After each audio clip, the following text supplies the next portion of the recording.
Design की techniques देख रहे थे, जिसमें से हम लोग प्रोबेबिलिटी सैम्पलिंग डिज़ाइन देख चुके हैं। इस पीपीटी के अंदर हम देखेंगे नॉन प्रोबेबिलिटी सैम्पलिंग डिज़ाइन की टेक्निक्स।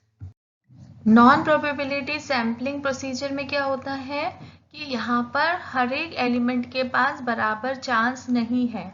दैट मीन्स कुछ एलिमेंट्स के पास 0 प्रोबेबिलिटी है कि वो सैंपल में आ पाए।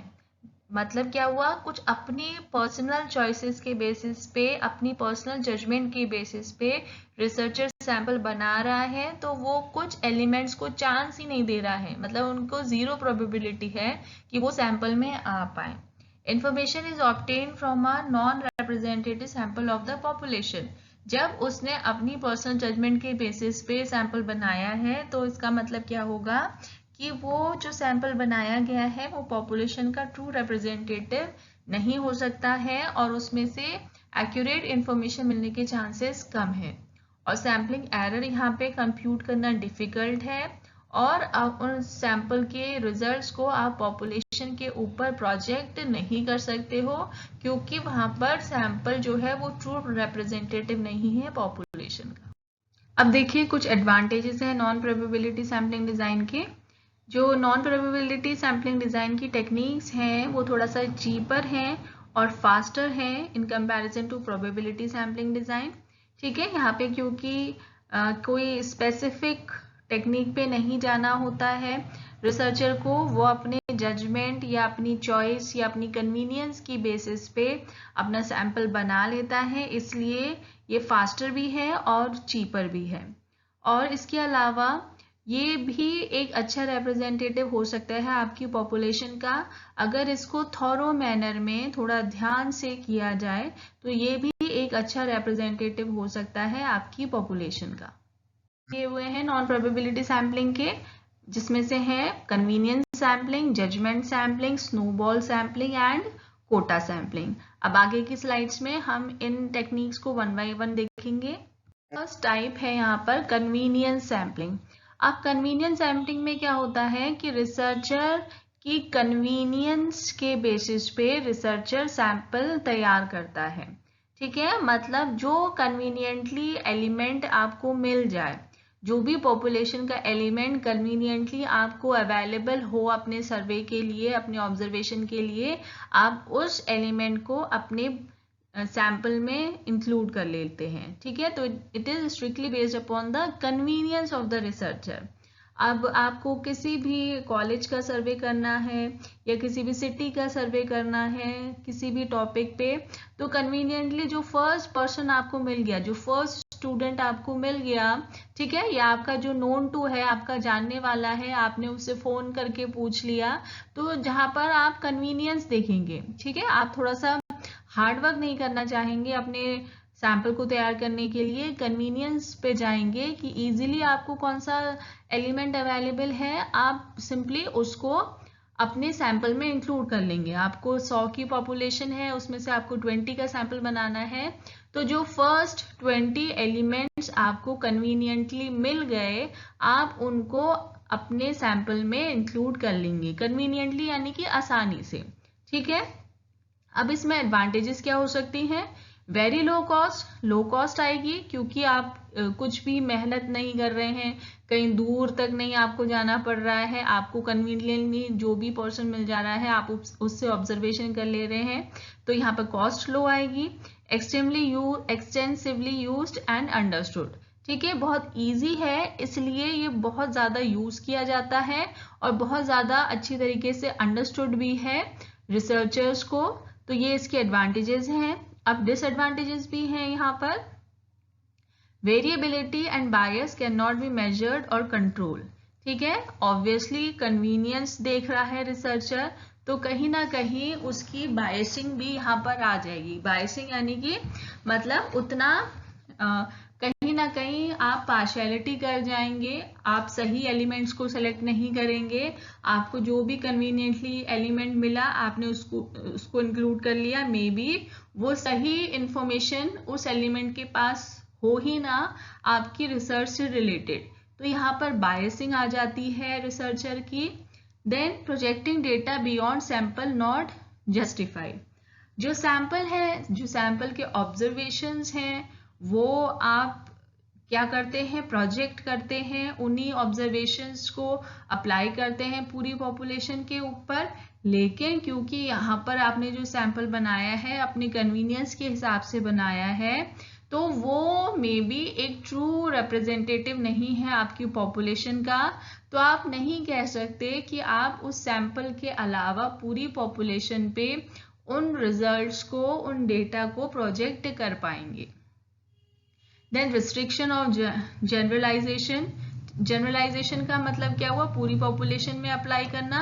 तो कुछ रेस्ट्रिक्शंस लगेंगे, क्योंकि जो एलिमेंट है वो आप ये नहीं कह सकते कि पॉपुलेशन के हर एक सेक्शन से निकल कर आ रहे हैं। आपने कन्वीनियंस के बेसिस पे बनाया है, तो जो डेटा अवेलेबल होगा आपको, जो रिजल्ट्स आपको मिलेंगे, आप उनको पूरी पॉपुलेशन पे जनरलाइज नहीं कर सकते। टेक्निक है जजमेंट सैम्पलिंग। देखिए, जजमेंट सैम्पलिंग में रिसर्चर अपने जजमेंट के बेसिस पे सैंपल बना रहा है। यहाँ पर वो कन्वीनियंस नहीं देख रहा है, लेकिन उसको उसके जजमेंट के बेसिस पे, उसकी थिंकिंग के बेसिस पे उसको क्या लगता है कि कौन सा एलिमेंट उसको सही इंफॉर्मेशन दे सकता है, वो उसको अपने सैंपल में इंक्लूड करेगा। से सपोज आप एग्जाम्पल लीजिए कि अगर आप किसी कॉलेज में सर्वे कर रहे हैं कि स्टूडेंट यूनियन लीडर बनने के लिए किसी स्टूडेंट में क्या क्या कैपेबिलिटीज होनी चाहिए, ठीक है। कोई रिसर्चर कंडक्ट कर रहा है रिसर्च इस टॉपिक के ऊपर, तो उस रिसर्चर के नॉलेज के बेसिस पे, उसके जजमेंट के बेसिस पे कौन से ऐसे स्टूडेंट्स होंगे जो उसको सही इंफॉर्मेशन दे सकते हैं, वो उन लोगों को अपने सैंपल में इंक्लूड करेगा, ठीक है। तो रिसर्चर का जजमेंट सही भी हो सकता है और गलत भी हो सकता है, ठीक है। वो उसकी अपनी थिंकिंग के बेसिस पे उसका जजमेंट है कि उसको क्या लगता है, लेकिन मे बी जो उसको उसका जजमेंट है उसके हिसाब से जो उसने एलिमेंट्स लिए हैं, मे बी उनके पास सही इंफॉर्मेशन रिलेटेड टू रिसर्च ना भी हो, ठीक है। तो यहाँ पर रिसर्चर क्या करता है, अपने जजमेंट के बेसिस पर, कन्वीनियंस नहीं देख रहा है वो, लेकिन ये है कि अपना उसका पर्सनल ओपिनियन क्या है, उसको क्या लगता है कि कौन से एलिमेंट्स सैंपल में इंक्लूड होने चाहिए, वो उसके बेसिस पे अपना सैंपल तैयार कर लेता है। एडवांटेजेस हो सकते हैं जजमेंट सैम्पलिंग के। There is an assurance of quality response. क्या है, क्योंकि आप अपनी जजमेंट के हिसाब से बेस्ट सैंपल बना रहे हैं, क्योंकि आपके अकॉर्डिंग जो एलिमेंट्स आपने इंक्लूड किए हैं वो बेस्ट पॉसिबल इंफॉर्मेशन आपको दे सकते हैं रिलेटेड टू योर सब्जेक्ट और टॉपिक, ठीक है। तो आपको पास एक एश्योरेंस है, आपको ऐसा फील हो रहा है कि जो भी रिस्पॉन्सेज आएंगे वो क्वालिटी रिस्पॉन्सेज होंगी, यानी कि बेस्ट पॉसिबल रिस्पॉन्सेज आपको मिलेंगे, क्योंकि आपके जजमेंट के अकॉर्डिंग आपने बेस्ट सैंपल बनाया है। Then meet the specific objective. Obviously जब अच्छे क्वालिटी रिस्पॉन्स आपको मिल रहे हैं, तो जो आपका ऑब्जेक्टिव है रिसर्च का, वो इजीली अचीव हो पाएगा। लेकिन कुछ यहाँ पर डिसएडवांटेजेस भी हैं, like bias selection of sample में अकर। ऑब्वियसली आप judgement person to person vary करता है, ठीक है। एक रिसर्चर की जो भी थिंकिंग है उसके बेसिस पे वो अपना सैंपल बना रहा है, लेकिन वो चीजें वेरी करती हैं, तो यहाँ पर बायसिंग भी इंक्लूड हो जाएगी, क्योंकि वो कोई ऐसा साइंटिफिक मेथड से उसे सिलेक्ट नहीं किया है, उसने अपनी थिंकिंग से, अपने जजमेंट से जो उसे लगा। तो यहाँ पर भी जो आपका सैंपल है उसको आप true representative of the population नहीं कह सकते।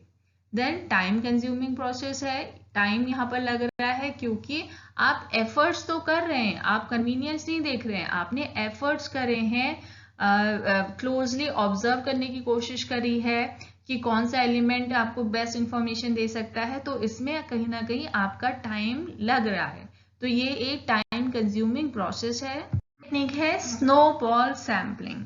अब स्नोबॉल सैम्पलिंग में क्या है, selection of additional respondents is based on referrals from the initial respondents, that is friends of friends, ठीक है। यहाँ पर जो आप रिसर्च कंडक्ट कर रहे हैं, जो भी आपने सर्वे किया, अपना सर्वे स्टार्ट किया, जो फर्स्ट पर्सन आपने सेलेक्ट किया अपने सर्वे के लिए, अब जो नेक्स्ट पर्सन आप सेलेक्ट करेंगे, ठीक है, जो नेक्स्ट एलिमेंट आप इंक्लूड करेंगे वो उस फर्स्ट पर्सन के रेफरल के बेसिस पे, ठीक है। आप उसी एग्जाम्पल पे जाते हैं, आप यूनियन लीडर के लिए क्या क्या फीचर्स चाहिए उसको चेक कर रहे हैं, तो आपने फर्स्ट स्टूडेंट से सर्वे किया, ऑब्जर्वेशन ली, फिर आप उसी स्टूडेंट से पूछेंगे कि कौन सा नेक्स्ट पर्सन आपको एक अच्छी इंफॉर्मेशन दे सकता है, ठीक है। तो ऑब्वियसली वो अपने फ्रेंड का नाम बताएगा या अपने जानकार का नाम बताएगा, या फिर उसके थिंकिंग में जो उसको लग रहा है कौन अच्छी इंफॉर्मेशन दे सकता है वो उसका नाम बताएगा।